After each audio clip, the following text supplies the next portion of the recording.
नमस्कार दोस्तों, आप सभी का स्वागत है। सभी को राम राम। मैं पंकज आप सभी का स्वागत करता हूं मेरे चैनल पर।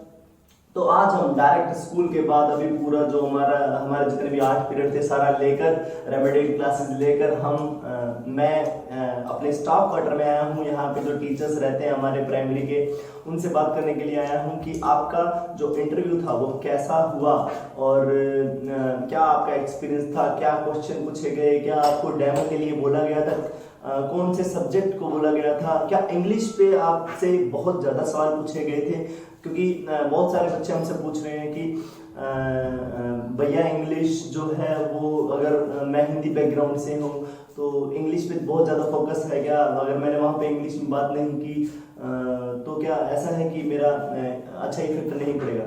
तो आइए बात करते हैं। मेरे साथ आज लाइव है, महाराष्ट्र से यहाँ पे पोस्टिंग हुई है दीपक सर की, और दिल्ली से हैं हमारे साथी आशीष सर, और उड़ीसा से भी हैं हमारे साथ, उड़ीसा से किशोर चंद्र नायक जी।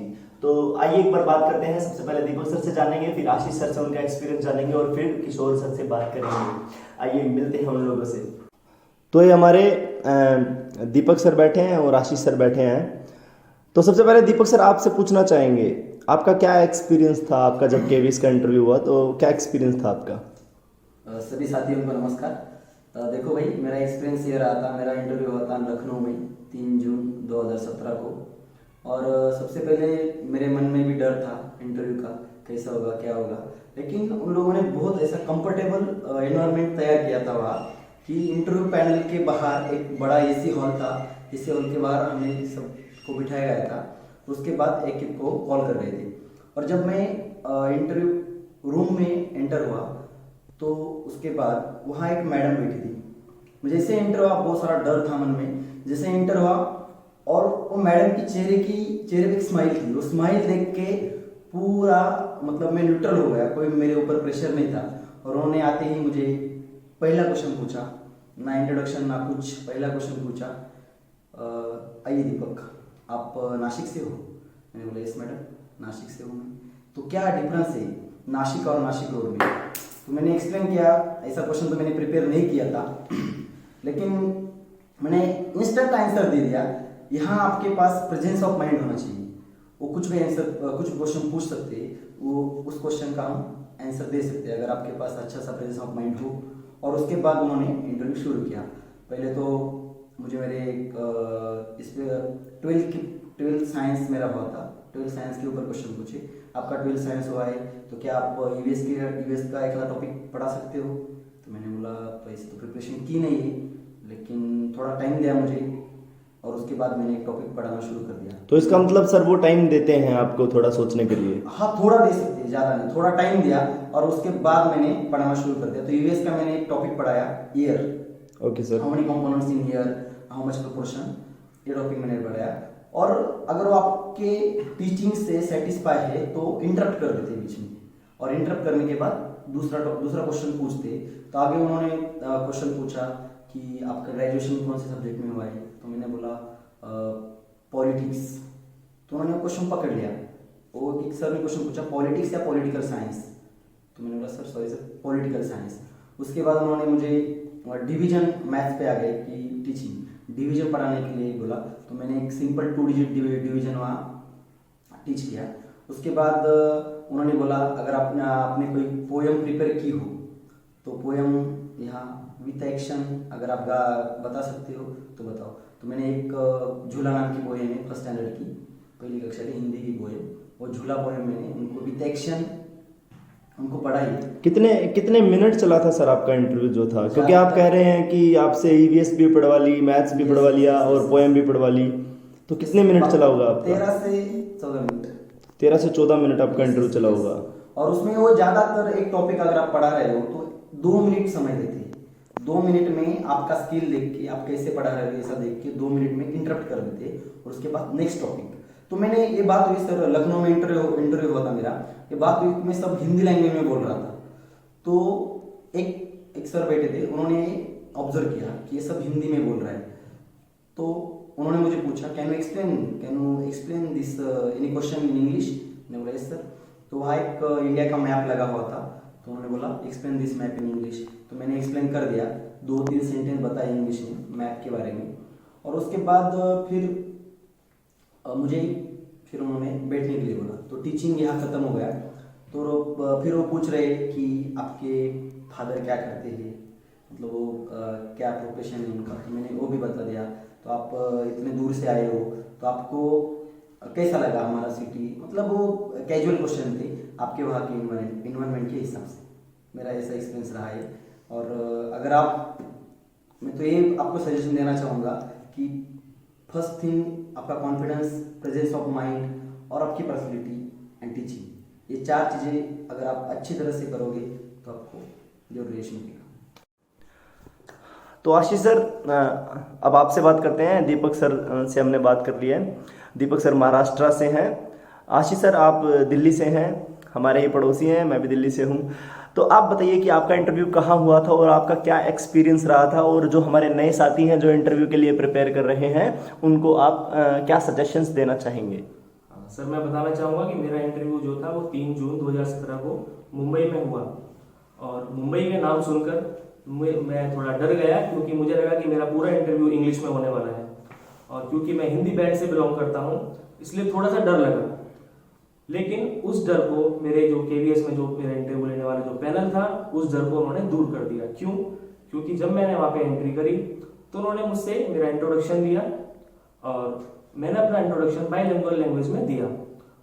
फिर उसके बाद उन्होंने मुझसे कुछ क्वेश्चन पुटअप किए जो कि मैंने उनका आंसर हिंदी में दिया। तो लैंग्वेज की प्रॉब्लम मुझे वहाँ फेस नहीं करनी पड़ी।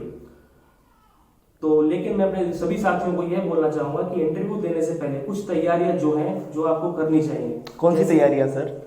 जैसे जो भी डॉक्यूमेंट्स KVS ने रिक्वायर्ड मंगाए हैं, मस्ट हैं, वो आप अपने घर से ही तैयार करके लेकर जाएं। 5 सेट जो बायोडाटा फॉर्म के जो भी 5 सेट हैं या जो भी डॉक्यूमेंट्स मंगाए हैं उनको घर से ही प्रिपेयर करके लेके जाएं, क्योंकि हो सकता है वहां आपको अवेलेबिलिटी ना हो पाए फोटोकॉपी मशीन की या किसी भी चीज की। क्योंकि जब मेरा इंटरव्यू हुआ था तो मैं एक फोटोकॉपी के लिए काफी परेशान रहा था। इसलिए मेरे दोस्तों से यही निवेदन है कि अपने डॉक्यूमेंट्स यहाँ से पूरे करके लेके जाएं। अब बात आती है इंटरव्यू की।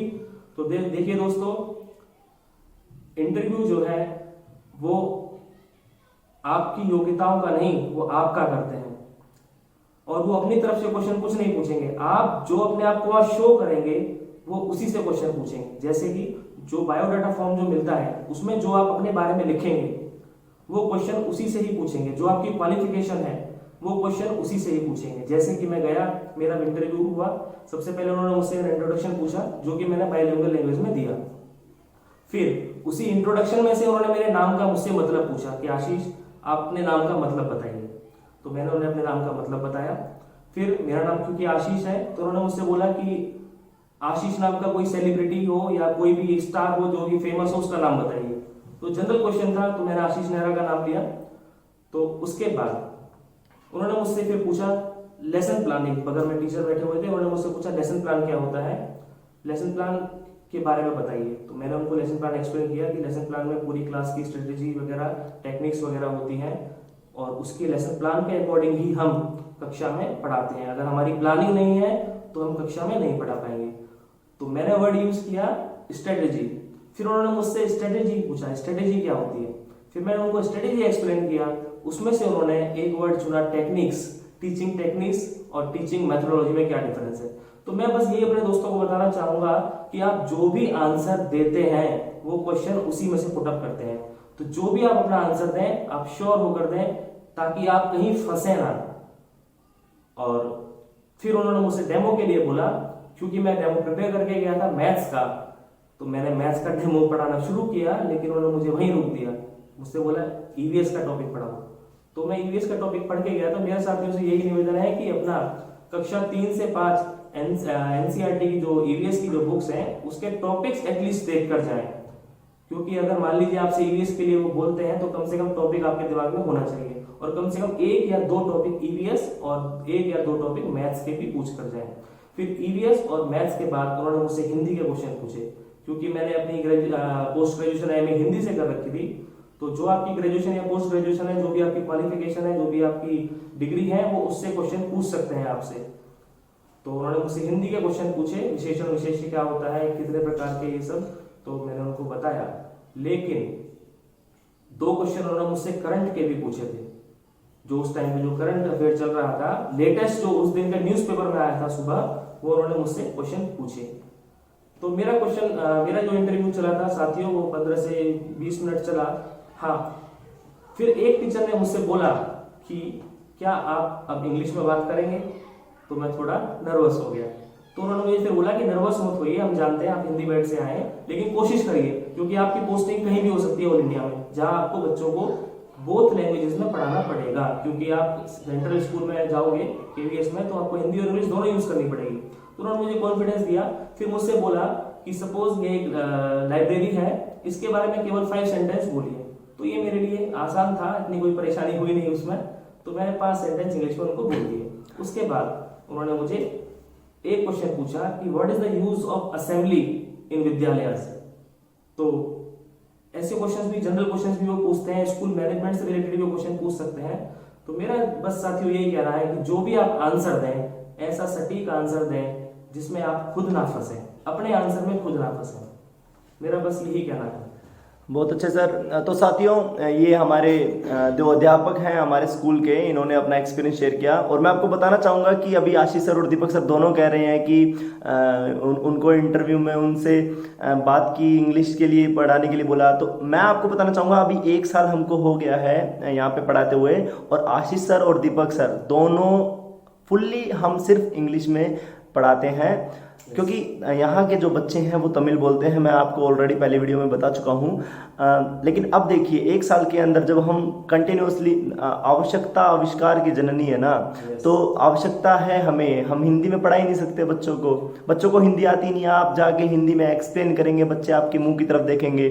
तो यही है। अब देखिए, 1 साल के अंदर हमें इंग्लिश पे भी कमांड हुई है, इंग्लिश भी बोलना शुरू किया है। मैं आपको माफी चाहूंगा, बीच में रोक रहा हूँ। मैं एक बात और बताना चाहूंगा कि ऐसा बिल्कुल भी नहीं है कि केवीएस केवल इंग्लिश वालों को ही सिलेक्ट करता है। क्यों? क्योंकि हिंदी वालों की मुझे लगता है यहाँ ज्यादा जरूरत है, क्योंकि साउथ जो बेल्ट है यहाँ पर हिंदी वालों को इसीलिए ज्यादा भेजा जाता है ताकि यहाँ हिंदी में इंप्रूवमेंट हो सके। तो बोथ लैंग्वेजेस में अगर आप पढ़ना, लिखना और समझना जानते हैं तो मेरे हिसाब से आपको इंटरव्यू में कोई परेशानी नहीं होगी। ठीक है सर। और कोई सजेशन देना चाहेंगे सर आप दोनों, हमारे जो नए साथी हैं उन लोगों को? जैसे आप लोगों ने बताया कि बायोडाटा में जो वो लिखते हैं उनसे कोई क्वेश्चन पूछा जाता है, तो बहुत सारे साथी हैं जो मुझसे पूछ रहे हैं कि बायोडाटा में क्या लिखे, बायोडाटा में क्या लिखे। जैसे कि आशीष सर ने बताया कि बायोडाटा में ऐसी चीज़ें ना लिखें जिससे कि आप फंस जाएं, कोई भारी भरकम शब्द ना लिखें जिससे कि आप फंस जाएं, उसका मतलब आपको ना पता हो। तो शायद आप भी यही कहना चाहते हैं कि बायोडाटा में जो नीचे होता है, नीचे जो कॉलम होता है कि आप अपने आप को इस जॉब के लिए फिट कैसे मानते हैं, तो उसमें आप यही कहना चाहते हैं इन बच्चों को कि ऐसी कोई बात ना लिखे जिनका मतलब इन्हें खुद ना पता हो। इंटरनेट से सर्च किया कि एक बेटर क्वालिटी क्या होती है टीचर्स की, और उसको ही लिख दिया, ऐसे ही बस कॉपी किया और पेस्ट किया, और इंटरव्यू वाले ने आपको पकड़ लिया। सर मैं ये कहना चाहूँगा साथियों से कि अगर कोई बताए, कोई यूट्यूब वाला, वीडियो वाला बता रहा है, कोई आपका साथी बता रहा है, खुद के दिल से जो आ रहा है, अगर वो आपने लिखा तो आप अच्छा प्रेजेंट कर सकते हो। अगर कोई भी कुछ क्वेश्चन पूछा आपको उसके ऊपर, तो आप अच्छा सा आंसर दे सकते हो उसका। और मैं ये कहना चाहूँगा कि आप जो भी वहाँ लिखें, बस आपको उसको जस्टिफाई करना है, कैसे भी करना। बहुत अच्छे सर, बहुत अच्छे। अभी आशीष सर और दीपक सर से आपने बात कर ली, महाराष्ट्र से बात कर ली हमने दिल्ली से बात कर ली। अब बारी है उड़ीसा की। उड़ीसा से हमारे साथ एक साथी यहाँ पे काम कर रहे हैं, किशोर चंद्र नायक जी।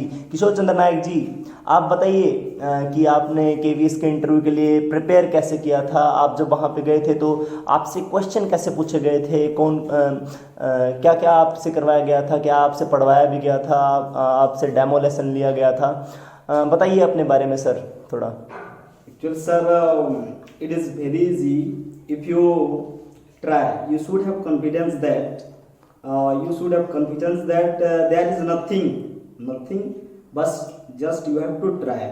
Whenever I enter that room, they asked me first they wished me. After that, they asked me. I said, "Good morning, sir. Good morning, all of you." Then they said, "Good morning. Have a seat." Okay. Then I got relaxed and I took my chair. After that, they noticed that they asked about myself, I introduce in English language. Then they notice that there is he should want to speak in English. Then they started in English. Then I explained well because I am from Odisha and I know how to speak in English better than in Hindi. Hindi is very difficult as we know that we are Oriya, we are from Odisha and our language is Oriya. But when you speak in Hindi, Hindi is easy, we can speak. But when we speak in Hindi, our pronunciation is totally different. You can understand, but pronunciation is not very good. That's why I want to talk with them in English, and they started in English. First question was, what do you teach? Then first question was, what do you teach? I told them English and EVS. Then they asked, tell me one topic from EVS. Then I told, I was teaching in a state government school for 5 years and I was totally. अच्छा, इसका मतलब आप केंद्रीय विद्यालय से पहले 5 साल अपने स्टेट गवर्नमेंट में उड़ीसा में गवर्नमेंट स्कूल में नौकरी कर चुके हैं। Yes sir. ठीक है सर, बताइए। Then I was working there for 5 years, but I was totally unknown about KV. So without any query, I suddenly told them temple. Then they asked, how you teach such topic? How you teach such topics? You tell me, just explain. Then I told, first we have to do an warm-up activity. After that, we have to say the topic. Then using some TLM, we should explain in a better way. And after that, last period, we should find out whether our children has got our lessons. मतलब TLO achieve हुए हैं क्या नहीं हुए हैं, जो आपने पढ़ाया है वो आप उसी पीरियड के अंदर आप उनसे ये जान ले कि ये बच्चों को समझ आया है कि नहीं आया है। And only one lady was asking me questions, and other persons were there. Were 4 members, only one gents were there. So the gents was only looking at me, what I was conversing with them, whenever they asked me questions. And at lastly, the gents asked me, do you know Hindi? Then, yes sir. I said, yes sir. Okay, that tell 5 lines about yourself in Hindi. That's it, nothing else. So prepare well. You should have confidence. That's it. Thank you. अच्छा ठीक है, तो किशोर sir आपने जो बताया उसमें हमें ये पता चलता है कि ऐसा है कि ऐसा नहीं है कि अगर पैनल में 4 लोग बैठे हैं तो चारों के चारों आपसे क्वेश्चन करेंगे। ऐसा है कि कोई एक क्वेश्चन कर रहा है और बाकी के 3 आपको ऑब्जर्व कर रहे हैं, क्योंकि मार्क्स तो चारों मिल के देंगे, तो एक क्वेश्चन करेगा, बाकी के 3 आपको ऑब्जर्व कर रहे थे। ठीक है सर, धन्यवाद सर, आपने बहुत अच्छे से हमारे दोस्तों को गाइड किया है। Thank you, all the best. तो दोस्तों आशा करता हूँ कि आप सभी लोगों ने जो हमारे 3 टीचर्स हैं इनका जो इंटरव्यू था, इनका जो एक्सपीरियंस था उससे कुछ सीखा होगा। मैं भी थोड़ा इसमें ऐड करना चाहूँगा। जैसे इन सभी के पॉइंट्स आप नोट कीजिएगा कि किससे क्या पूछा गया था। केवी संगठन जो है वो बाइलिंगुअल है, वो हिंदी में भी चलता है और इंग्लिश में भी चलता है। ऐसा बिल्कुल भी नहीं है कि हम यहाँ पे इंग्लिश को ही बहुत ज़्यादा महत्व दिया जाता है, हम हिंदी में भी पढ़ा सकते हैं। लेकिन अभी जैसे DSSB ने नॉर्मलाइजेशन में किया है, 4 तारीख थी, 4 तारीख को अलग अलग पेपर था, तो अलग अलग क्वेश्चंस थे, अलग अलग कैंडिडेट्स थे, अलग अलग रिजल्ट आया है। ऐसा ही होगा आपका केवी में, अलग अलग जगह इंटरव्यू होगा, अलग अलग पैनल होंगे। हमें नहीं पता कि सामने वाला उस तरफ जो पैनल है वो हमसे क्या चाहता है और इस तरफ जो पैनल है वो हमसे क्या चाहता है। क्योंकि हम बच्चों की तो इंडिविजुअल डिफरेंस की बात करते हैं, लेकिन जो हमारे इंटरव्यू लेने वाला जो पैनल है वो भी तो, उसमें भी तो इंडिविजुअल डिफरेंस है ना।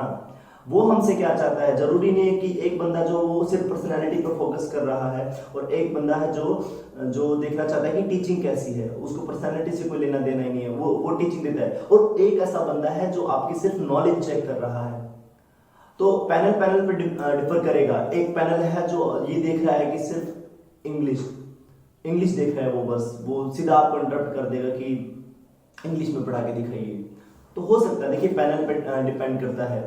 और अगर आप सोच रहे हैं कि इंटरव्यू के लिए कोचिंग ले ली जाए, तो देखिए आपकी सोच और मेरी सोच नहीं मिलेगी, वही बात है, पैनल की सोच नहीं मिलेगी। लेकिन अगर आप सोच रहे हैं कि इंटरव्यू के लिए कोचिंग ली जाए, तो मैं इसको अच्छा आइडिया नहीं मानता।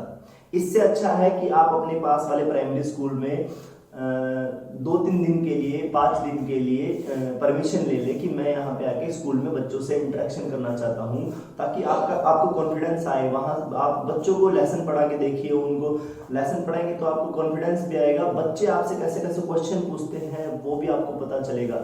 ठीक है, तो मैं यही कहना चाहूँगा कि अगर आप इंटरव्यू के लिए प्रिपेयर कर रहे हैं तो रियल लाइफ सिचुएशन में तैयारी करें। ऐसा नहीं है कि आप किसी कोचिंग सेंटर पे जाके आपने ज्वाइन कर लिया है, वहां पे कोचिंग सेंटर वाले ही बंदे बैठे हैं 4-5 और वो आपसे क्वेश्चन पूछ रहे हैं। क्या कोचिंग सेंटर वालों को पता है कि पैनल में कौन से क्वेश्चन पूछे जाएंगे? नहीं पता, और ये आपको भी पता है। और एक और बात है, जितने भी केवीएस में लगे हुए टीचर्स हैं जो पिछले साल लगे थे अक्टूबर में, जिन्होंने ज्वाइन किया था, आप पूछिए कि जिन्होंने कोचिंग ली थी किन किन को कितना कितना फायदा हुआ है। अगर आपको 30% लोग भी ये कहते हैं कि मुझे कोचिंग से फायदा हुआ है, तो आप कोचिंग ले लीजिए, मैं आपको सजेस्ट करता हूँ। लेकिन मुझे नहीं लगता कोई भी आपको ये बोलेगा कि कोचिंग से कोई फायदा होता है। मेरे खुद के 5 से 10 दोस्त जो हैं उन्होंने कोचिंग ली थी, उनमें से लगभग 7 से 8 बच्चे सिलेक्ट नहीं हो पाए, जबकि उनके मार्क्स बहुत अच्छे थे, लेकिन इंटरव्यू की वजह से वो सिलेक्ट नहीं हो पाए। तो इंटरव्यू से डरने की कोई जरूरत नहीं है। और एक बात मैं आपको बताना चाहूंगा लास्ट में, कि ज्यादा से ज्यादा क्या होगा, आप सिलेक्ट नहीं होंगे। यही हो सकता है, 2 ही काम हो सकते हैं, या तो आप सिलेक्ट हो जाएंगे या फिर आप सिलेक्ट नहीं होंगे। आपकी 2 ही चॉइस होती है। तो डरने की कोई बात है ही नहीं। ठीक है, आप पहले ही सोच के जाइए कि ज्यादा से ज्यादा क्या होगा, सिलेक्ट नहीं होऊंगा, तो डरने की तो बात नहीं है ना।